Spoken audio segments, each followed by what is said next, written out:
This is Total Access. I'm Olivia Jones, and this is Tom Walker. Hello. Hi, welcome to the show. Thanks Thank for you. having us and Pleasure. inviting us down to London.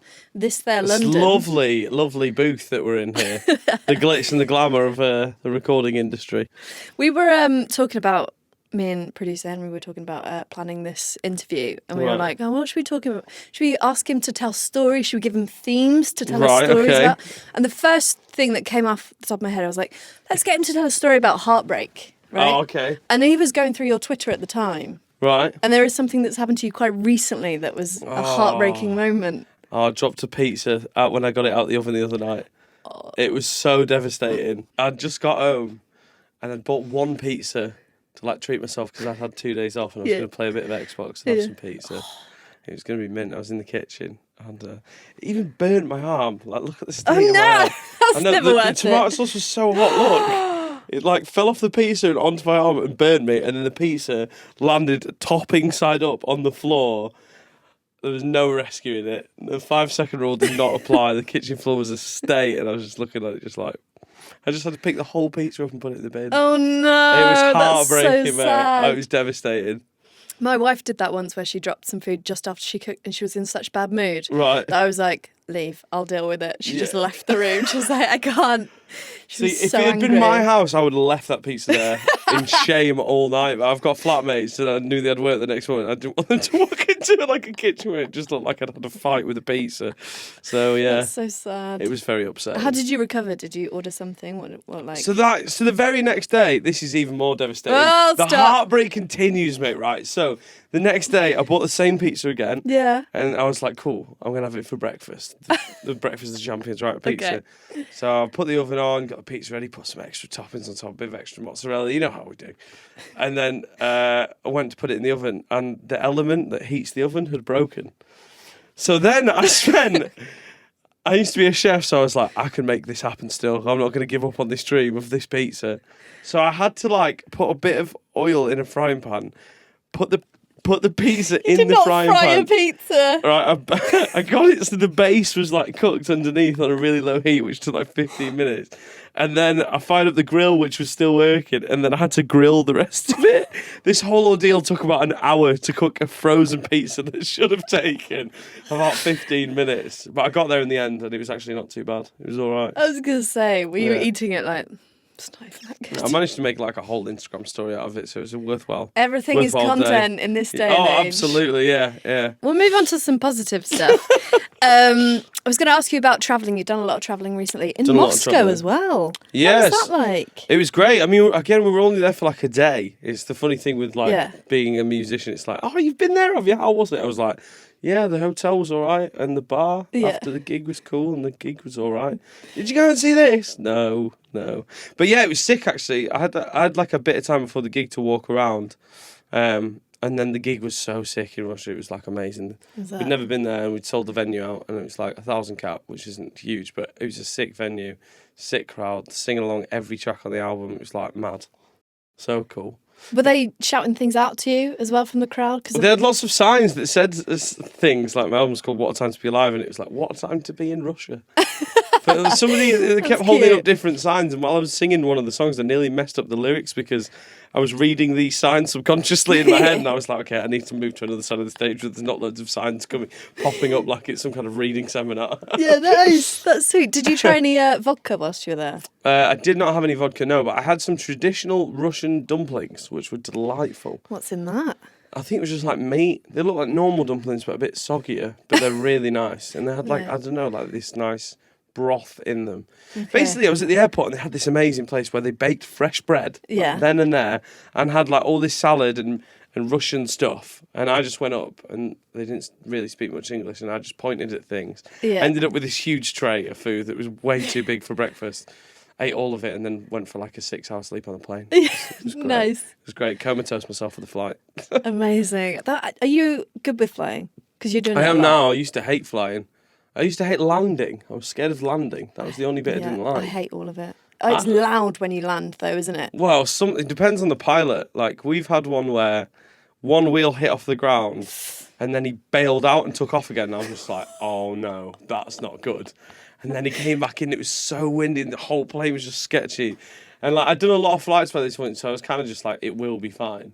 Because if you look up on Google, which I had Googled when I was scared of flying, it is like the safest way to travel. Yeah. Like statistically, and motorbikes are the worst. You don't fancy a motorbike? I really did want one until I read the thing, and it was like cars were like here in danger, planes were like here, and then motorbikes were like it was like that big on the page. I was just like, yeah, probably. Are you a bit of a safety Susan? Are you a stickler for the rules? Oh no, not at all. Okay. No, I just like to know how safe or unsafe things are. Yeah. Just for the knowledge of it. You know what I mean? Fire exits are here. Yeah, absolutely. Yeah. Yeah, nice. I'm sweet on flights now. I used to hate it though. Yeah, it's all good. Do you not like flying? No, I don't fancy it. I really don't fancy it. I was going to ask about whilst you're travelling, because there's a debate going on at the moment about plugs and how the British plug is superior. And have you ever been to Brazil? No, I have not. So they've got 3 prongs in a line. Oh wow! And I thought that's my mind blown. But it's I've a bit of a trivial. I've thought much about this. Okay, so you're talking to the right person. Yeah. The English plugs are far superior in every way, other than if you stand on them. You can't stand on a European plug and you can't stand on an American one. Mm-hmm. And when you stand on a UK plug, you know about it. It's so painful.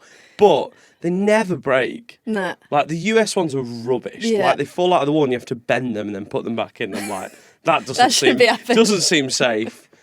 The European one's weird. Like even some of their own plugs don't fit in their own hotel things. Yes. And I'm just like, this is a flawed design. Yeah. So yeah, I would say the UK one is the best. Okay, but just good. Don't leave any out on the floor. I'm glad that you actually had something to say about that, because that was a bit of a risk. Thought long and hard about it. Zara Larsson. Yes. You've been working with her recently. I have indeed. Tell me all about your relationship with Zara Larsson, because you've been hanging out. A lot of people when they collaborate never see each other. Yeah. But you've been actually She's together. so nice, so lovely. We did like an acoustic session the other day. We've not hung out outside of work, if you can call this job work. Yeah. But we've done like 2 photo shoots and a video together. The video was the most fun because I actually got to hang out with her a bit. Yeah. But she's so lovely. We did this acoustic video the other day and she turned up and just nailed the track, like better than the recorded version. And I was just there like, she was doing all these ridiculous runs and stuff. And I was just like, my God, you're so talented and so lovely. Do you know what I mean? Which is, can be a rare combination. So yeah, she's great. She's got a lot of confidence as well, isn't she? I think for someone so young and who's been doing it for such a long time as well. Sure. Already. I mean, I think she got signed when she was like 14 or something. So she's got a long time in the game. I was like 22 when I got signed. So yeah. Yeah, nice.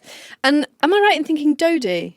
Yeah. Is someone that you've worked. I love Dodie. Dodie's amazing. She's phenomenal. Yeah, she's such a talent. How did that happen? How did that collaboration come about? I think my manager knows her, but I've been a fan of hers for ages. I absolutely love her tunes. So I think just that the option to do it came about and they were asking, like, can you do it? So I vocaled it at home, sent it off and didn't hear back for a while. And then one day they were like, we'd love you to jump on the track. I was like, yes. Oh, nice. So I got to go down and she'd just finished doing like a load of different string stuff for her album. She was telling me all about it because she plays like a bunch of different instruments as well. And her videos on YouTube are so cool. They're so different and like YouTubers are well too excited, aren't they? Like, hey guys, this is my YouTube channel. I'm Tom, and today hers is just like loads of lovely, nice songs and some fairy lights. And it's so zen and chill. I love watching her videos on YouTube. They're great. Yeah, I'm gonna go prank a homeless person. Yeah, I know. They're all so excited. Today we got a Lamborghini. I'm like, oh God. But yeah, you just go and watch hers and it's all like lovely songs on like a ukulele with some fairy lights in the background. It's very chill. Yeah, it's cute. Do you have a favourite song of hers? I think Human, just because it's so close to me. Do you know what I mean? Yeah. Like, it's absolutely sick. But the whole EP is amazing. I've listened to it start to finish a bunch of different times. But like the orchestration she did a thing for, I think it was Vivo, in this room of lights. I forget the name of the track because I'm so useless, but you should check it out. It's on Vivo, and she did Human and one other track from the album. Yeah. And like all these lights were changing. She did this a beautiful arrangement with strings on it and everything. It was just, yeah. She's cool. She's cool. She knows what she's doing. Speaking of Human. Yes. You said recently that you keep on getting confused for another gentleman. I think me and him are just like big lads with beards. And, you know, it's like a ginger kid with a guitar. They'd be like, are you Ed Sheeran? But like a big, tall lad. Because he's even taller. He makes me feel like I'm like 4 feet tall. Yeah. He's huge. Yeah. but he's a lovely, lovely guy. We've met on a few different occasions. He's been so nice to me. But yeah, people keep coming up to me, especially in airports. It's always an airport, and at this point, I've just started being like, they're like, "Oh, I love your song, Human." And I'm like, I'm certain it's not the Dodie one, because then they're like, the lyrics just, they really connect with me, and we're only human after all. I'm like, yeah, all right, cool. Yeah. And I can get a picture, and I've not even corrected them anymore. I'm just like, yeah, no problem, fine. It's just easier. Yeah. There's going to be loads of people on Facebook like, oh my God, Rag and Bone. Thing is, I've never even seen him wear a beanie. You know what I mean? Yeah, right. And he's got tattoos on his actual face. Yeah. Which I do not, so yeah. Maybe we should just take this moment in time to edit the video and put 2 photos next to each other. I think we should. Find the closest ones though. Yeah. And maybe Photoshop a beanie onto his face. And then we can see the similarities. Yeah, there's not many. There's really not many. The other thing that I was going to ask was about Jamie Oliver. Oh, yeah. So presumably that's a bit of a management sort of hookup, or are you now mates with Jamie Oliver? It's What's the the total situation? Opposite, that's what you would think. He DM'd me on Instagram, and I never check my DMs. I'm useless at it. Yeah. Because there's so many that come in from other fans, and they kind of all get a bit lost. You know what I mean? But one day I was just having to look through, and he'd sent me something 2 weeks prior that I'd missed. Right. And it was just like, I'm having this dinner for my mates. It'd be sick if you could come down, play a few songs. We're not filming it, we're not recording it. It's for me and my mates, and you can come down and you can have dinner. Oh. And one of his mates called Nathan Outlaw was cooking tea, and it was at this fish place by the seaside in Cornwall. That's Nathan's restaurant. And I literally did 3 songs and then ate the best dinner I think I've ever eaten in my life. And it's all fresh fish that they'd caught that day. Yeah. And I think there was 6 different plates of it. Just stuff kept coming and this amazing wine.